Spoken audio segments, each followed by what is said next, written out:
Hi everyone, welcome to our Fighting the COVID show. And we as you've seen, we have brought different experts to talk to us about different things, different aspects of COVID, how we should handle it, etc. And today we have an epidemiologist. So. Basically, if you look at the textbook definition, it says that epidemiology is a field where trained doctors study patterns of frequency and causes and effects of diseases in human population. So it's very interesting. It's sort of like a doctor meets a detective, and that's what epidemiologists do. So we have with us Dr. Giridhar, and he's a very experienced person, over 2 decades of experience. He's done his MBBS, then he's done his PhD from UCLA, and then he's worked in AIIMS. He has worked in hi, Dr. Giridhar. Hello. He's worked in WHO, worked on polio eradication, various things, and most importantly, he's a technical analysis committee of Government of Karnataka, and also involved in ICMR, National Task Force, various things. So I thought I would just give a little bit of a background, and you'll learn more about Dr. Giridhar through the question and answers we are going to have. Dr. Girdhar, I was saying earlier that epidemiology is like when doctor meets a detective kind of a thing, So you're looking for patterns, you're looking for where does this come from, where does it go, what do we need to do, especially in public health. There is a lot of, it's not a very simple cause and effect, it's a vast scene, and especially something like COVID right now is every country, every strata of society, every age, all kinds of things. So, from your perspective, what are some of the patterns, at least you have assessed that led to the current lockdown? Tell us a little bit about it. If you would want to examine how the COVID-19 is affecting different regions, the few things that are common in terms of pattern. One is obviously most young people are sort of getting relatively some better protection compared to the people who are in the elderly age group, and also those who have the coexisting diseases. People who are also in the low and middle income countries, we are not sure whether it is because of poor reporting or whether the disease itself is affecting, in less numbers. So that there are a lot of theories around that. But the truth out is that in India, we are in the initial phase of the outbreak. Therefore, we did not follow the same exponential trajectory which most other countries had. So that's why we have by far the lowest numbers in terms of infections and also the deaths.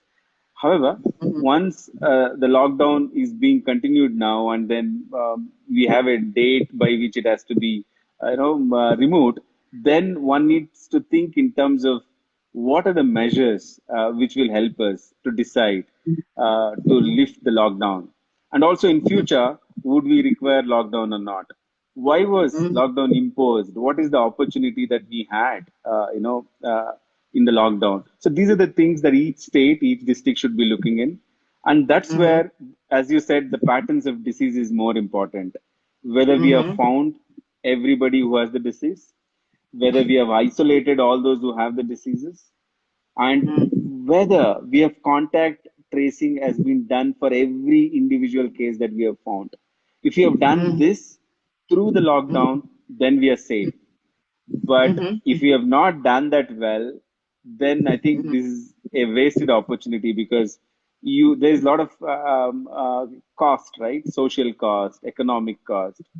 You do all this with the hope that you want to reduce the disease, burden in terms of the extent and severity.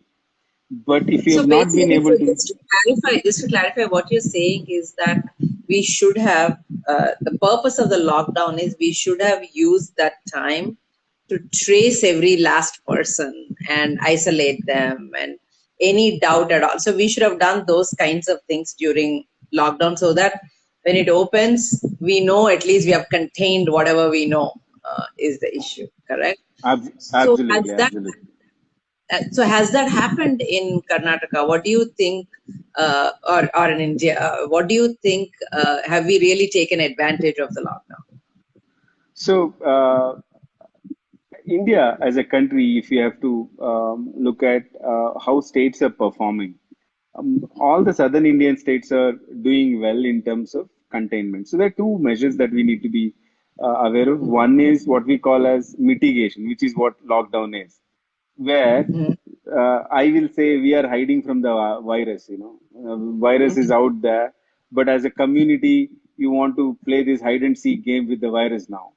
Uh, but Correct. that, but that's what you actually should do. You should seek everybody who has the virus and then isolate them.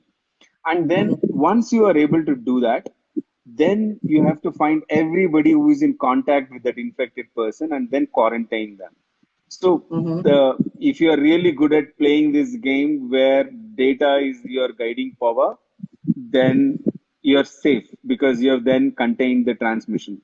However, if you have not made those efforts, if you have not tried to find cases, then you're not sure whether you don't have cases or it is there and you are just waiting for things to happen.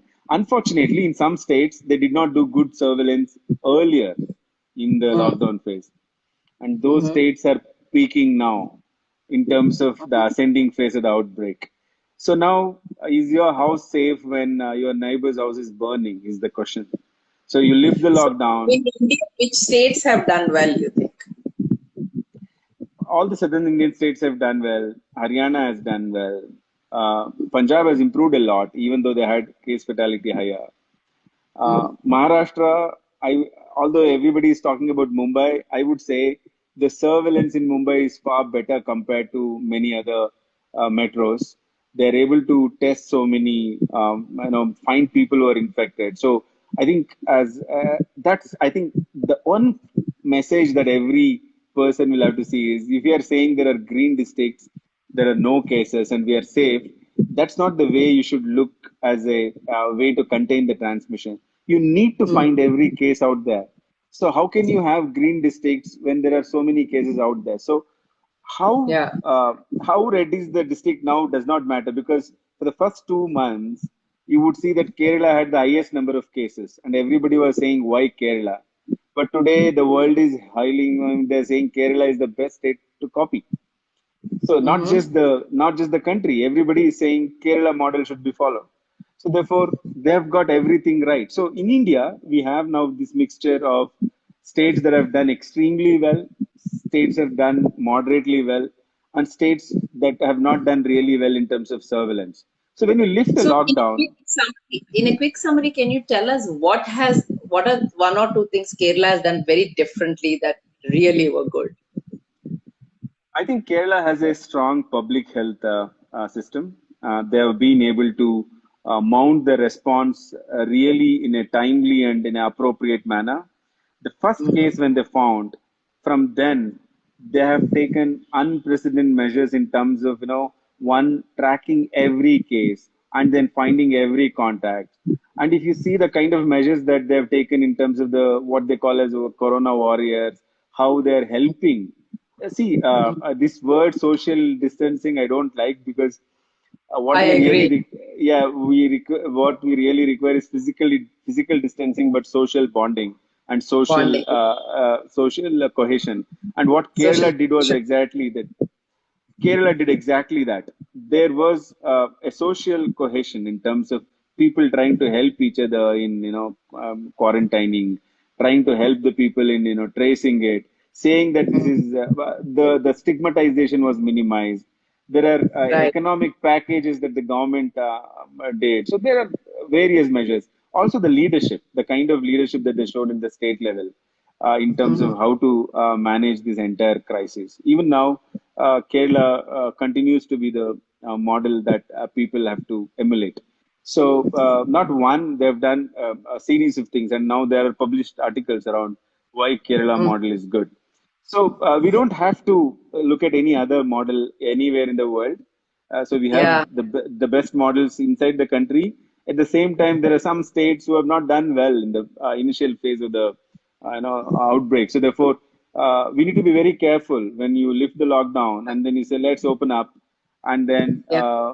then it'll be a problem if you're not careful. Yeah. So, you've also worked on the polio issue, right? There was a door-to-door method. I mean, there's a lot of things that were done with polio. Is there any learning? What is a syndromic approach, and what are some of the things you learned there that can be applied here, or can they be applied here? I find many similarities. The first thing is many people said India cannot eradicate polio faster. Uh, in fact, they said India will be the last country to do that. Uh, Everybody was proved wrong. India did it very well and did very early. Uh, Mm-hmm. and there was this issue with the vaccine. We were using trivalent vaccine, where Mm-hmm. the three serotypes were being used with which India could not do it. India Mm-hmm. fast tracked the research and had monovalent and bivalent vaccines, which the entire world then copied, even in Africa, everywhere else. This is the Mm-hmm. model that was followed. So that means once you are under crisis, you are at your best in terms of how to mount your response. So that we have Yeah. shown in polio. And one of the Mm-hmm. things that we did in what generally known as pulse polio, but what we call as national immunization days, is that Uh-huh. there was house to house visits to immunize Mm-hmm. children. And now is the time again to do that, but for a different purpose. This Mm-hmm. time it has to be to finding people with fever and respiratory infections. So because this is the Mm-hmm. only way you can contain, and there are some people who say it is impossible to do this kind of door to door visit in India, but they're definitely wrong because we have done that with the polio. So in our rural facilities, we have enough manpower. There's one ASHA Mm-hmm. worker for every 1,000 people. The problem will be in Mm-hmm. urban areas, but even urban areas, you can have volunteers and civil societies helping us. And we have to do that at least once in 2 weeks or a month. We should be doing what people generally call as fever survey, but then what we call as ILI, influenza like illness.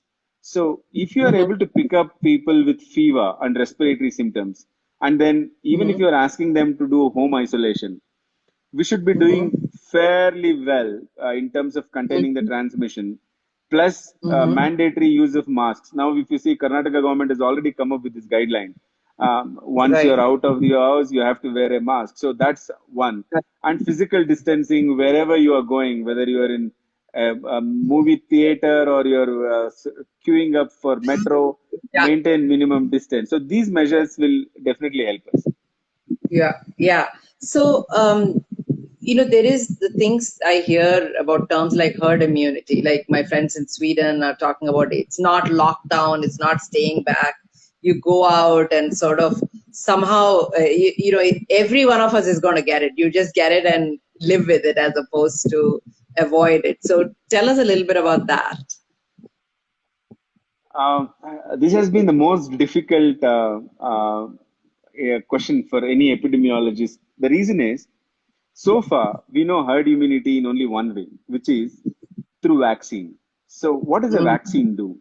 When you give a vaccine, it has a property called as either antigenic property. That means it is mimicking like a virus, but it is not causing you the disease, right? So, therefore, there is immune response in the body where antibodies are, produced. Next time, when the real pathogen comes, your Mm-hmm. body is ready with the immunity to fight it. So when you are Mm-hmm. able to get this kind of response through a vaccine in 60 to 80% of people, then you say we have achieved herd immunity. But Mm-hmm. now to use the same phrase with a Mm-hmm. virus, which Mm-hmm. just does not have antigenic but also has virulence, which means it can kill Yeah. people, and Correct. to say that let's get over with, let the virus run its course, Mm-hmm. for me, I feel it is inhuman or unethical because, especially in a country where you do not have enough health system response. Uh, Correct. Correct. if you see already the reports from Mumbai suggest that there are not enough beds for Mm. critical care. Now, Mm-hmm. if Mumbai is not able to address the surge during the Mm-hmm. lockdown, just imagine what will happen if there were to be no lockdown. And Correct. who are affected more? It's not the rich. It's always the vulnerable people will be affected more. People who are in the remote areas, they'll be affected more. So it's very easy to speak in a theoretical sense that let's just get over with this herd immunity concept. It will come, it will Uh-huh. go. Few people will Yeah. get disease, few people will die. But Mm. that's not the way in public health you want to see. You want to maximize the benefits and minimize the risk by allowing And the also virus. understand the Go ahead. seriousness of it, right? Because otherwise it may seem like it just comes, it just come and go kind of a stuff. But that's not, we have to take it much more seriously. Actually, Yeah. So that leads to, yeah, sorry, go ahead. I'm sorry. I just had one point to do. Uh, the lockdown was a time when you were supposed to mount up, your entire system to have enough beds, to have enough ventilators, to find every case. That was the Mm-hmm. main purpose of lockdown, not just to hide away from the virus. If we have not Mm-hmm. done that well, then that's a problem.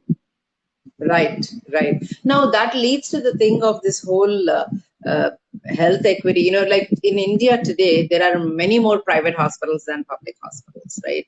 But we have taken a decision that only public government hospitals will be centers, or public hospitals will be centers for COVID. Now, when there is a more bed requirement, when there is all these things, is that going to shift? Are we going to have more private hospitals come on board, or what do you see happening, or what do you think should happen? No, it's a very difficult question again. But if you see the way this has been decided, it's not that the government itself wanted private hospitals not being involved in this. So it is actually the private hospitals who told the government, don't mix the COVID patients with the non-COVID ones. We will continue to take care of non-COVID. You manage the COVID patients. So if you see the task force recommendations in Karnataka, they said you have a designated hospital in the public sector for COVID patients, whereas the private will take care of the non-COVID. So now Mm. this might be the reason in Karnataka, but in everywhere else, what I see as a trend is if there is not enough guarantee over the PPE that you have to take care of the healthcare workers, Mm-hmm. if there are not enough tests out there to make sure you're in a safe setting, Mm-hmm. then the healthcare workers are under extreme fear in Mm-hmm. terms of what they're doing because they also got their family. So now, who is coordinating all of this for the private sector? Who is helping them or who is taking the lead there? As I see already in the private sector, they've cut the salaries of the healthcare workers. They are not able to sustain even a month or two in terms of the losses that they're bearing and the small ones and the middle level providers are almost shutting down because they just Mm-hmm. can't sustain. So therefore, uh, what do you do from now onwards is a very important question we should ask as a health system. Is this Mm-hmm. sustainable that we have a high paying private sector where you also pay the high professional fee, the doctors have to be paid, you have to pay the rentals in an urban area, there are most of the overhead costs are really high. Is this sustainable or are there any different models which other countries are following where there has to be a partnership between the government and the private in terms of taking care of universal health coverage? So I think Right. that is the Yeah. direction we should be looking now. Yeah. Right, right. Because I think, really India with its numbers, if it explodes, it's just, all hands on deck. Everybody has to come on board, because we just can't contain what we have. And especially, when I think of slums, people living in chawls, etc. How much ever you try to have a physical distance, how are you going to do it? Because in chawls, there are 10 families that are sharing bathrooms at the end of the thing. And how do you contain it? I mean, we are hearing about things from Dharavi and things like that. How? I mean, it's a luxury for us to say physical distance, living in big homes. Yeah, But yeah. how does somebody living in very very high density areas contain it? Right. So. Yes, Um, yeah, it is going to be tough. Yeah. Yeah.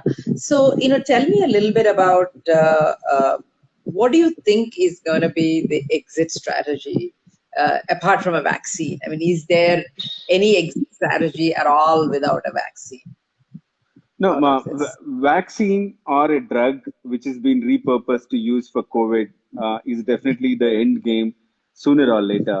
Whether it's Uh-huh. 8 months, 6 months, we'll have to wait. But till then, uh, this is the new normal that we need to be continuing. Physical distancing, uh, trying to promote work from home option as much as possible, use of mask in every public places, and how do you cut the minimum numbers in whenever there is crowds you're expecting any events or anything, so how do you cut the numbers? So these are the things as a policy we should be addressing. Otherwise, the new normal which we are speaking now, if you don't take care of this as a serious issue at the national level, I think there will be again surge in cases that we can't handle. So at least Yeah. till we have solution, we should live with this fact. And even there are some things we haven't even thought about. Like I was talking to a friend of mine who's supposed to get married, and now people can't travel and things like that, so they're pushed out the wedding. And this is the season when all the You're right. weddings happen, right? Yes, So is yes. there going to be a new thing of virtual marriages? I told her just get married in your house and have everybody just come online, because it's sort of, I don't know when they're going to get on a flight and come next. It may be a year or 6 months or whatever. So, a lot of social norms, social practices also might have to change, not just work from home, even from in our homes. A lot of things might have to change. You're Um, absolutely right. yeah. So tell me a little bit about specifically testing. How have we done compared to other countries? Because one of the things you were saying is that in the low and middle income countries, one reason why the numbers are low is because they have not been reported. I mean, where do you think the reality for India? Um, I think as a country, there has been a lot of focus on whether we have tested enough, and I think I wouldn't address only the testing as an issue, but Okay. I will address the issue more from whether we have found every case, because Yeah. testing is a Right. tool to find the case. So Correct. what we are really good at in India is by following syndromic approach, like you said earlier. If you are able to find people who have fever and respiratory symptoms, then Mm-hmm. most of at least the people with symptomatic cases we can find, and by isolating them and by tracing their contacts and then quarantining them. So when you have the tests, you're employing these tests in a very efficient manner. Then you are using then the tests to prove the diagnosis, whether it's COVID or not. What I'm saying now is whether test is available or not. Make sure whenever you have these symptoms. Now CDC Atlanta also has expanded symptoms.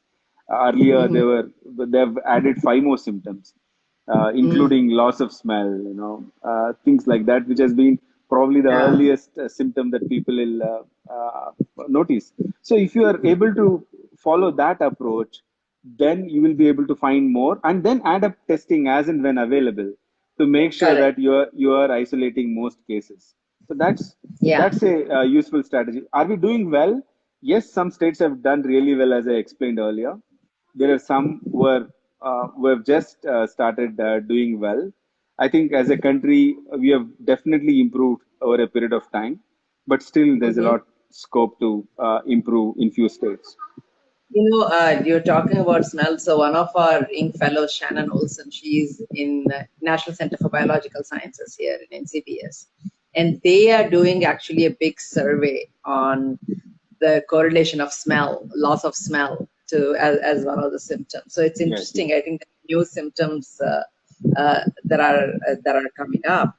And so, tell me a little bit about yourself. One of the things I always wonder is, why do people choose what they choose?